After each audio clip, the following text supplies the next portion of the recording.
Hi guys, c'est parti pour la review de l'épisode 9 de la saison 8 de The Walking Dead. Et j'ai le malheur de vous apprendre que j'ai été quand même pas mal déçue par cet épisode. Alors effectivement, j'ai été très émue parce que de toute façon, je vois pas du tout comment on peut ne pas être émue face à la mort de Carl. En fait, j'ai pas été émue parce que l'épisode était vraiment très bien réalisé, que c'était super beau et tout ça. J'étais vraiment émue parce que de toute façon, c'était un personnage que j'aimais bien. C'était effectivement pas mon personnage favori, mais j'avais quand même un peu d'attachement par rapport à ce personnage et aussi par rapport au fait que l'acteur partent dans des conditions qui sont quand même pas terribles et c'est vrai que je suis quand même assez en colère, j'ai un peu les boules par rapport à ça c'est sûr. Donc de toute façon je vois pas comment on aurait pu rendre cet épisode pas du tout émouvant ou que je ne pleure pas parce que Carl meurt. Dans tous les cas j'aurais pleuré, j'aurais été émue, mais par contre voilà, je trouve que l'épisode n'a pas été du tout à la hauteur de la sortie de Chandler, de la sortie de Carl de cette série. Clairement je m'attendais à quelque chose de mieux. Comme je vous disais dans la réaction, je m'attendais à des flashbacks, à tout ce genre de choses en fait. Je pense qu'il a manqué de pas mal de choses, bon je vais y revenir un petit peu plus tard. Pour l'instant on va s'attaquer à la partie du royaume qui pour moi n'avait rien à faire là-dedans.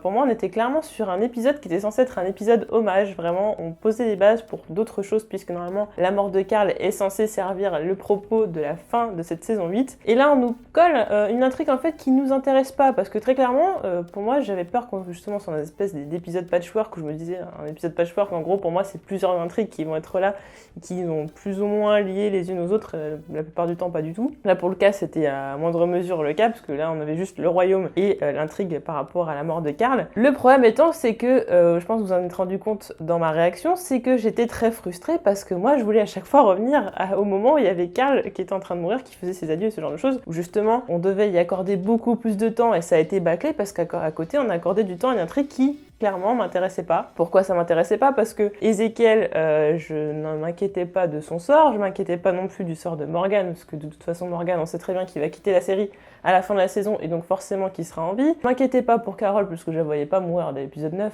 je la vois même pas pour l'instant mourir tout de suite dans tous les cas. Henry, j'en ai rien à faire très clairement, donc en fait j'étais en train de me dire mais en fait quel est le propos, quel est l'intérêt? Je me suis dit donc dans une mesure c'était peut-être un espèce de parallélisme entre les deux, à se dire bah oui mais au final Morgan qui veut tuer tout le monde, on a Carl qui au contraire dit à Rick qu'effectivement il peut pas tuer tout le monde et qu'il va falloir sauver des gens et construire un monde après avec ces personnes qu'il est en train de combattre pour le moment, donc il va falloir voir un futur et autres avec ces personnes là, il va falloir composer avec eux. Et de l'autre côté on a effectivement Morgan qui veut tuer tout le monde, qui fait son Morgan Week, qui a fait des choses atroces. Du coup j'ai pensé que le parallélisme était là, en fait je me suis rendu compte que c'était plutôt vers autre chose. En tout cas Morgan qui pète encore un boulon et est toujours sur sa lancée de je veux tuer tout le monde et tout, il est revenu dans cet état d'esprit, donc pour l'instant on y retourne, mais on est encore dans ce truc de se demander mais est-ce qu'effectivement il pourrait pas redevenir saint d'esprit comme le fromager l'avait aidé, tout ça. Non, pour l'instant c'est toujours pas le cas. C'est peut-être la 100e fois où on se pose la question, est-ce que voilà, encore un changement d'état d'esprit, je ne sais pas. En tout cas ça m'a fait de la peine à un moment donné quand Carol dit oui de toute façon tu veux pas faire ça et tout, et qui dit je suis obligée, il se retourne comme ça, il a les larmes aux yeux. Et Lily James c'est tellement un bon acteur qu'en fait je suis quand même obligée de m'intéresser à toutes les intrigues de Morgan parce que j'adore ce personnage, parce que j'adore énormément l'acteur, c'est un de mes acteurs préférés, mais l'intrigue derrière était pas intéressante. Alors effectivement il y avait un moment gore pour vraiment, enfin pour le coup j'ai trouvé que c'était pas mal parce que c'est vrai que bon le coup il enlève les tripes et tout, c'était hardcore et pour le coup c'était assez impressionnant et c'est vrai que ça faisait un espèce d'ascenseur émotionnel parce qu'on avait tout le côté un petit peu tendre et triste avec Carl, voilà vraiment de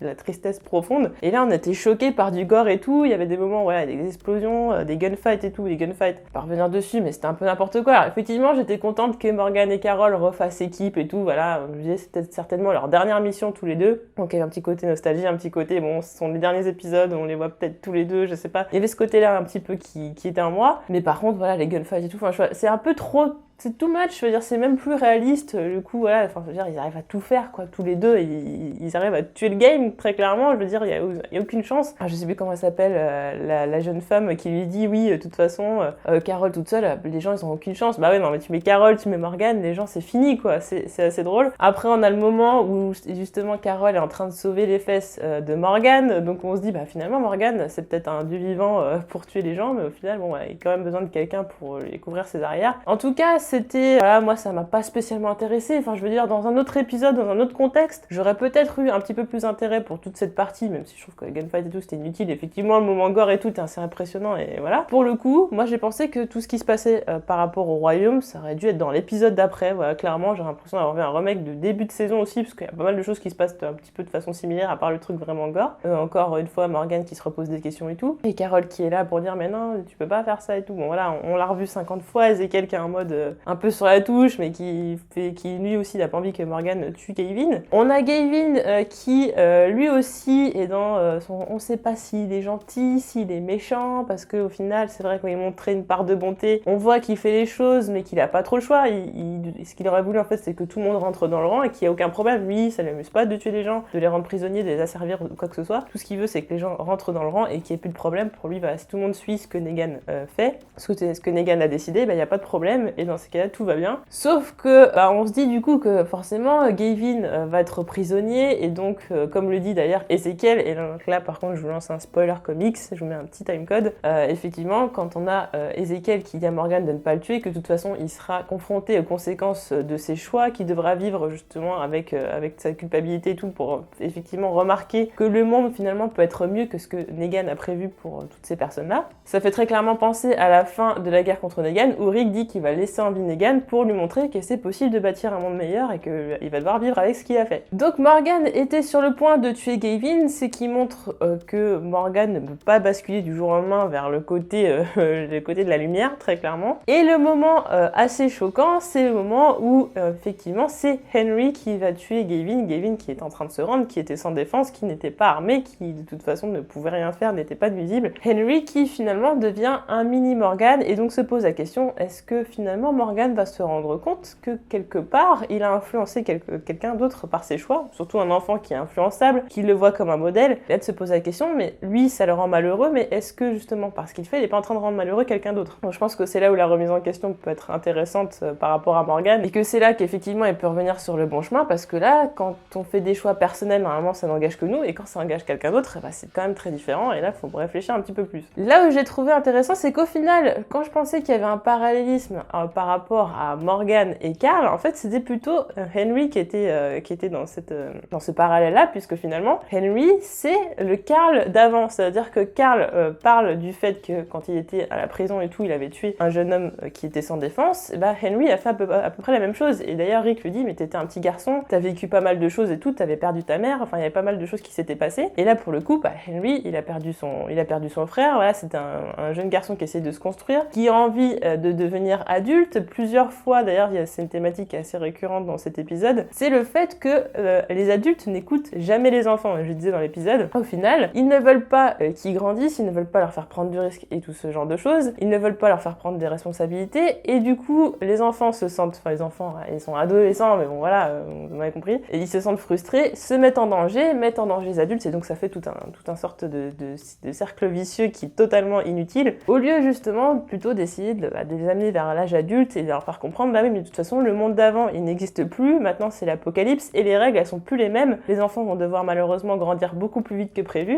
et il faut déjà les préparer à ça en fait. Et le fait que Carole n'ait pas voulu que Henry vienne avec elle, bah il a pris des risques, il a fait des choses lui-même, et au final, il s'est modelé une personnalité qui ressemble à celle de quelqu'un de très très fort pour lui, voilà, et la personne qui est très très forte pour lui, c'est Morgane, tout comme Carl quand il a tué le petit garçon, bah il avait vu Rick déjà faire des choses assez similaires par le passé pour éviter de prendre des risques, donc voilà, c'est un peu ça, c'est Henry, c'est le Carl d'avant, voilà, c'est un jeune garçon, et il va falloir quand même que quelqu'un le guide. Est-ce que ce sera Ezekiel ou Morgane? J'ai l'impression qu'il peut peut-être partir avec Morgane vers Fear the Walking Dead. Seul l'avenir nous le dira, mais en tout cas c'est intéressant, et ça me fait penser à quelque chose du comics, et là encore, spoiler comics, ça me fait penser à un passage du comics pendant lequel en fait on a Carl qui tue un jeune garçon qui s'appelle Ben, qui est en fait le fils de Donna et de Allen qui sont morts un petit peu plus tôt, qui sont en fait adoptés par Andrea et Dale, et donc Carl tue ce jeune garçon qui en fait c'est par rapport à la série, c'est en fait ce qui s'est passé avec Lizzie et Micah. Ben a tué son frère, et donc c'est une menace effectivement et tout, parce qu'il pensait qu'il allait revenir, enfin voilà, vous savez le topo. Et donc Carl tue ce garçon en disant que de toute façon c'était que lui-même était un enfant et que ce serait pas pareil, les conséquences seraient pas les mêmes, qu'on lui pardonnerait plus facilement et tout, parce que c'était un choix à faire, et personne ne savait s'il allait devoir tuer Ben ou pas, parce que c'était quand même un danger. Carl a pris la responsabilité de le faire, et là j'ai l'impression que Henry c'est un peu la même chose, pour éviter à Morgane de refaire quelque chose qui psychologiquement risque de le mettre sur une voie sans retour, clairement. Là, tuer quelqu'un sans défense, c'est encore très différent. Quelqu'un qui se rend, quelqu'un qui ne veut pas mourir, quelqu'un qui n'est pas armé, ce n'est pas du tout la même chose. Et là, Henry prend la responsabilité de ce meurtre en se disant, oui, de toute façon, je suis un petit garçon, donc on m'en voudra moins. Et il y a ce côté aussi d'identification par rapport à Morgan que j'ai trouvé quand même très intéressant. Donc effectivement, c'était une intrigue où il y a quelque chose à retenir, mais voilà, clairement, moi j'étais à chaque fois dans l'esprit de revenir à Carl et Carl, Rick, Michonne, etc. Et maintenant, pourquoi j'ai pas été convaincue par cet épisode, c'est-à-dire que je vais me souvenir de cet épisode tout simplement parce que Carl est mort, l'événement en lui-même, je vais m'en souvenir, ça c'est clair. L'épisode en lui-même et sa réalisation, j'ai pas trouvé ça que c'était extraordinaire. Alors déjà, il y a eu un gros travail par rapport à l'épisode 8 où c'était totalement sombre, on voyait absolument rien. Bon, il y a quand même beaucoup de mieux. Après, j'ai pas trouvé ça extraordinaire ou sur autre chose. Par contre, dans les décors, c'est vrai que par exemple, quand on voit les maisons brûlées, ce genre de choses, c'est visuellement, ça ressemble énormément aux comics. Il y avait beaucoup de clins d'œil aux comics et je vais y revenir un petit peu plus tard. Et ça, c'est par contre le gros plus de cet épisode. J'ai beaucoup aimé aussi certains dialogues qui étaient quand même très intéressants, notamment Rick qui disait oui, de toute façon, moi j'ai toujours fait tout pour toi, voilà, tout ce que j'ai fait c'était pour toi.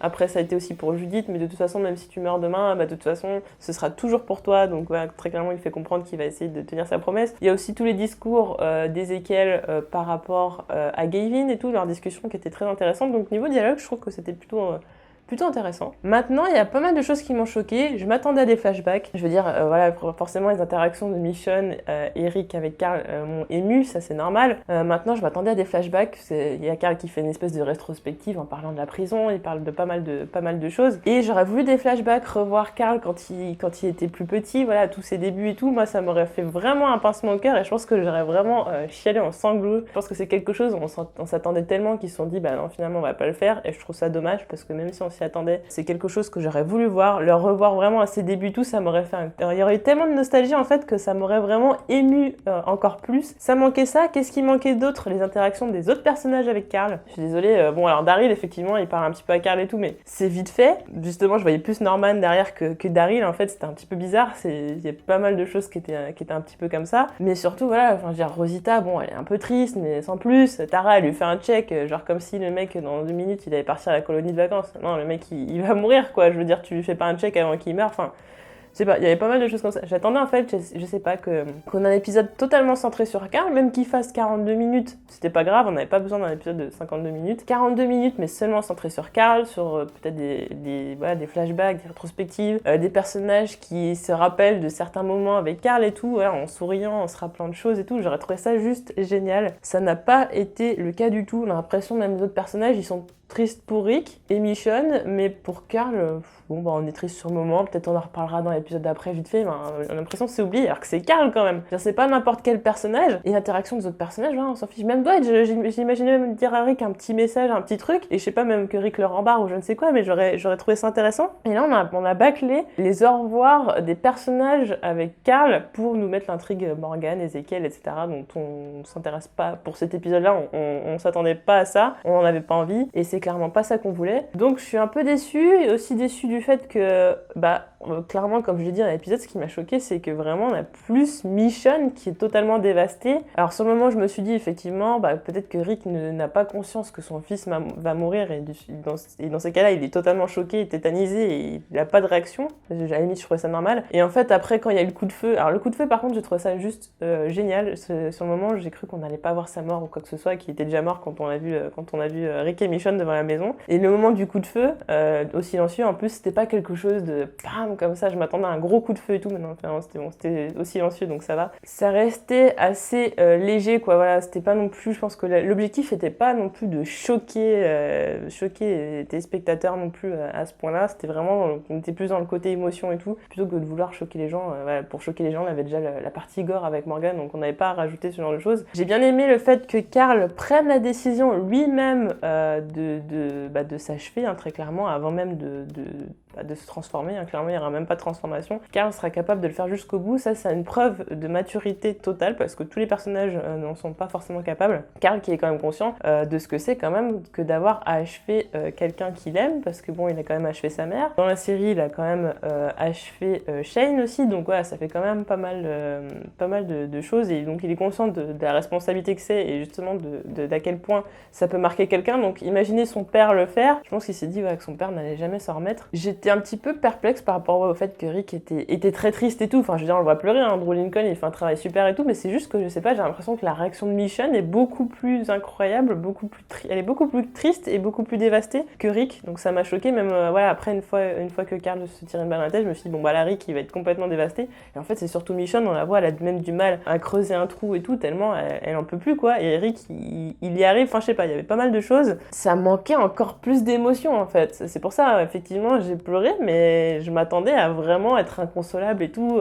même après l'épisode et tout. Alors autant que l'épisode d'avant, j'étais vraiment très triste après l'épisode et tout, autant là bon j'étais triste le temps d'épisode et puis après ça allait un peu mieux, à voir comment ça va se passer pour les épisodes suivants, mais bon, c'est étonnant. Il y a une autre chose qui m'a gênée, c'est le fait de justifier la mort de Carl comme si c'était la fin de son évolution, alors que bon, à son âge, voilà, il est vers la fin de son adolescence, qu'à un moment peut justifier qu'un jeune homme ait fini de grandir et terminé son évolution, et dit oui bah effectivement il meurt comme un homme parce qu'effectivement il est pris en maturité, parce qu'il a quand même sauvé beaucoup de gens, il accepte son destin, il sait qu'il va mourir, il n'est pas dans le déni total comme ça peut être le cas pour d'autres personnages, dire non mais je veux pas mourir, je veux vivre, j'ai envie de faire ci, ça. Non, il est très pragmatique, il se dit qu'il faut que sa sœur se souvienne de lui, donc il prend une photo avec elle, il vit des moments avec Siddiq avec qui il a créé une amitié, il fait passer des messages à son père, il veut absolument que son père ne soit pas dans la colère totale à tuer tout le monde et tout en voulant se venger, ce qui peut effectivement le mettre en danger lui-même, sa fille, mais aussi toutes les personnes avec qui il vit. Donc Carl est quand même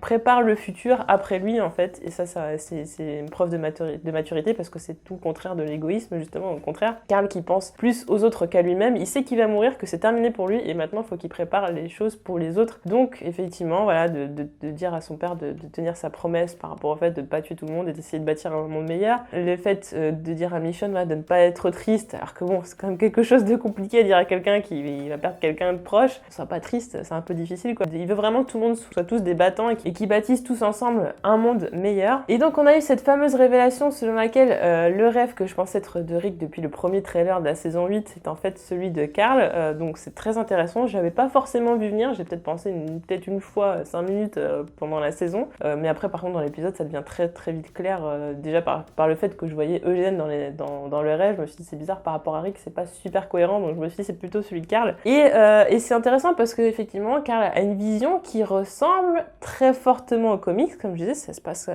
visuellement c'est comme dans le comics, sauf que Judith n'est pas en vie, bon ça c'est pas un spoiler, hein. Mais ce que j'ai adoré, vous l'avez vu, je pense que vous l'avez vu dans mes yeux très clairement, que quand on voit Negan à la fin de ce rêve, c'est juste extraordinaire quoi. Et effectivement il y avait pas mal de rumeurs par rapport au fait que Negan avait que Jeffrey Dean Morgan avait une barbe blanche et tout, on se demandait donc oui il y aura le time jump etc. En plus Chandler s'était coupé les cheveux et tout, enfin il y avait tout un délire. Et donc au final voilà, on voit quand même que Carl aimait énormément Negan, qui avait vraiment une relation qui s'était installée, même si je trouve qu'on la voit moins dans la série que dans les comics, c'est quand même une relation qui était quand même très importante pour Carl. D'ailleurs Chandler a dit que Negan sera forcément triste et tout ça. Et en plus ce qui est intéressant c'est que Jeffrey Dean Morgan a dit que ce passage, cette relation entre Carl et Negan c'était l'une des choses qu'il préfère dans le comics, c'est la même chose en plus pour Chandler. Donc ça avait une dimension encore plus intéressante par rapport à tout ça. Donc dans l'imaginaire de Carl, Eugène n'est plus un traître, Negan est du bon côté, tout va bien, c'est un monde merveilleux. Maintenant à savoir, la question c'est est-ce que vu qu'on a vu tout ça qui est censé, qui ressemble énormément aux comics, est-ce que ça va vraiment se passer comme ça? On voit Rick avec sa canne et tout ça. Donc je pense que théoriquement, il ne devrait pas se passer exactement les mêmes blessures que dans le comics. Bon, ça va être compliqué sans spoiler, je vais partir justement sur la section spoiler comics par la suite pour un petit peu plus développer tout ça. En tout cas, c'était bien le rêve de Carl, ça répond à beaucoup de choses et donc Rick doit tenir sa promesse et est-ce qu'il va réussir à la faire? Bonne question. On en vient donc à la dernière image de cet épisode 9, et donc c'est Rick qui est blessé au même endroit que là où Carl a été mordu et qui se retrouve sous un arbre avec des vitraux et tout ça, donc c'est un petit peu bizarre. Je pense qu'il s'agit effectivement d'une des dernières scènes de cette saison 8, effectivement, un dernier combat contre Negan, peut-être un face-à-face, ce genre de choses. Ça peut être fortement le cas. Ce qui me fait dire ça, c'est que le rêve de Carl, on avait eu la réponse en milieu de saison, très clairement, de ce que c'était finalement. Et pour le coup, juste avant qu'il y ait le rêve de Carl, souvenez-vous, on voit un Rick avec des yeux tout rouges, qui est pas bien, très clairement, qui est en mauvaise position. On comprend maintenant que c'est à ce moment-là vraiment qu'il est en bas de l'arbre, donc on reconstitue un petit peu le puzzle. En tout cas, ces moments sont entrecoupés du rêve de Carl, donc on voit très clairement qu'il se souvient de ce que Carl lui a raconté par rapport à ce rêve et tout, et que c'est quelque chose, une vision qui lui plaît beaucoup. Je pense que c'est clairement un monde qu'il aurait envie de bâtir. Donc on peut très clairement se dire que cette partie-là qu'on a eu dans l'épisode 1, on en aura la réponse dans la fin de la saison 8, tout comme le rêve de Carl, on en a eu la réponse en mid-season. Donc je pense que très clairement les timelines se mélangent et c'est fait exprès, tout simplement pour nourrir des théories et pour nous brouiller les pistes, et c'est pas plus mal, je trouve ça assez intéressant. Ça nous pose quand même pas mal de questions. Et à Spoiler Comics, vous pouvez déjà arrêter la vidéo si vous ne voulez pas vous faire spoiler. Je pense qu'il s'agit effectivement du combat de Negan contre Rick. Alors je pense que c'est pas exactement au même endroit que ça se passe dans le comics. Je pense qu'il y a pas mal qui vont changer. Je pense notamment que Negan ne va pas casser la jambe de Rick, parce qu'il y a beaucoup de gens qui sont réfractaires par rapport à ça. Et je pense que vu qu'on l'a vu dans le rêve de Carl, ça ferait un rêve qui serait du coup prémonitoire, et donc là ça ferait un espèce de truc paranormal, et je pense que ça va pas du tout arriver comme ça. Donc je pense que même le time jump il sera pas aussi gros. Enfin, il y a pas mal de choses qui vont être très différentes par rapport aux comics. De toute façon, ça avait été dit qu'il y aurait pas mal de choses qui changeraient. En tout cas, il a été spoilé par Gimple de toute façon que Negan n'allait pas mourir. J'y crois, de toute façon, je pense pas qu'il ait menti là-dessus. J'y crois fortement, justement par rapport à la mort de Carl, qui normalement est censé servir le fait que Rick n'est pas censé tuer Negan, puisqu'il est censé tenir la promesse qu'il a faite à Carl, c'est-à-dire de ne pas tuer tout le monde et tout, surtout qu'en plus, Carl a imaginé que Negan était de leur côté. Donc ça veut dire que Rick doit tout mettre en œuvre pour que Negan survive et qu'en plus, il le rallie à sa cause. Bon, on verra comment ça se passe. En tout cas, la blessure, comment elle aurait pu être faite,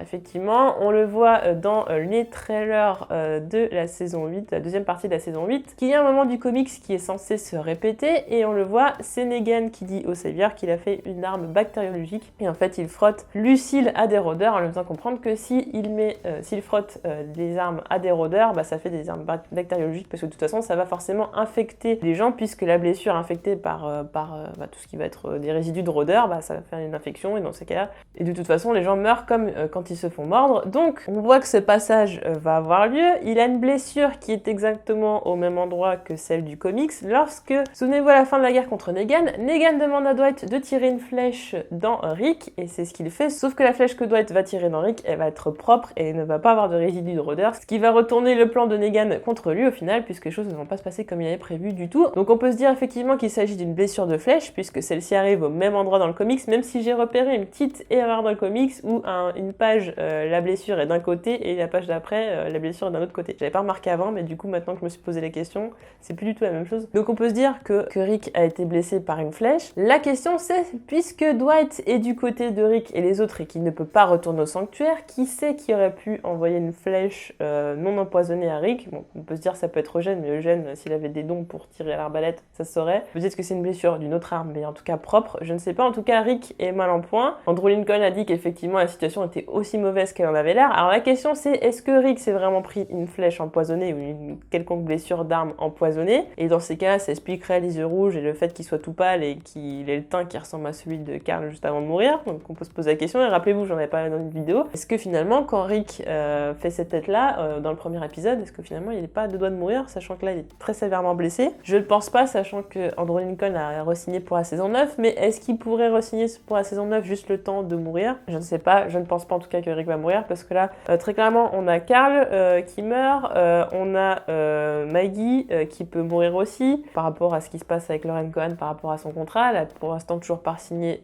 pour la saison 9 de The Walking Dead, et elle a déjà été engagée pour un pilote d'une autre série, donc ça se présente assez mal. Danae, donc Michonne, on sait pas trop par rapport à tous ces projets de films, on peut très bien du jour au lendemain, d'une saison à une autre, très bien partir. On peut se poser la question. En tout cas, Negan, on peut pas nous le faire mourir, parce que ça fait encore beaucoup trop de personnages, donc Rick, voilà, imaginez dans le pire des cas, on a tout ce genre de personnages qui meurent par rapport, dans saison 8 et 9, ça fait beaucoup de personnages. Donc la question aussi c'est, est-ce que Rick va tenir sa promesse par rapport à Carl? Est-ce que s'il se retrouve dans une situation très dangereuse dans un face-à-face avec Negan. Peut-être ce serait Negan qui aurait tiré cette fléchette, mais dans ces cas-là, ça veut dire qu'elle serait empoisonnée, ou alors quelqu'un aurait, je ne sais pas, échangé des arbalètes, je ne sais pas, enfin, quelque chose comme ça. Il y a beaucoup de questions à se poser, mais du coup, dans une situation où Rick peut mourir, et il est obligé de se défendre et peut-être potentiellement tuer Negan, est-ce que il préfère mourir et laisser Negan en vie? Je pense pas non plus. Donc ça pose beaucoup de questions. En tout cas, je pense très sérieusement qu'il s'agit d'une blessure de flèche, que là, c'est beaucoup de choses qui divergent du comics, mais que ça sera la même chose.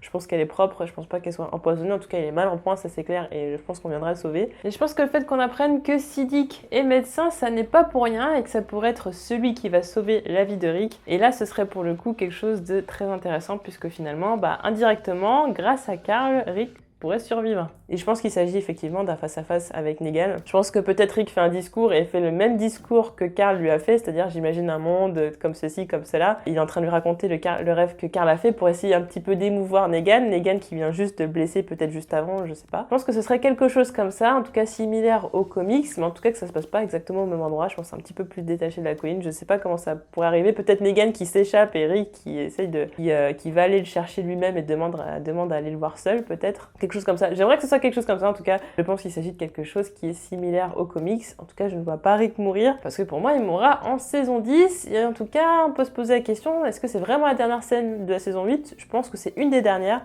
J'espère toujours qu'il y aura un petit clin d'œil chuchoteur, même si pour l'instant, là, c'est plutôt mal parti. Dans ce qu'on nous disait, les chuchoteurs, ce serait peut-être pas tout de suite. Donc bon, n'hésitez pas à me dire en commentaire ce que vous avez pensé de cet épisode. Est-ce que vous avez été au contraire de moi très content de cet épisode? Vous avez trouvé que c'était une bonne porte de sortie pour Chandler et donc pour Carl? Ou est-ce que vous avez été un petit peu déçus comme moi? N'hésitez pas à me dire tout ça en commentaire et on se retrouve très vite pour d'autres vidéos. Salut!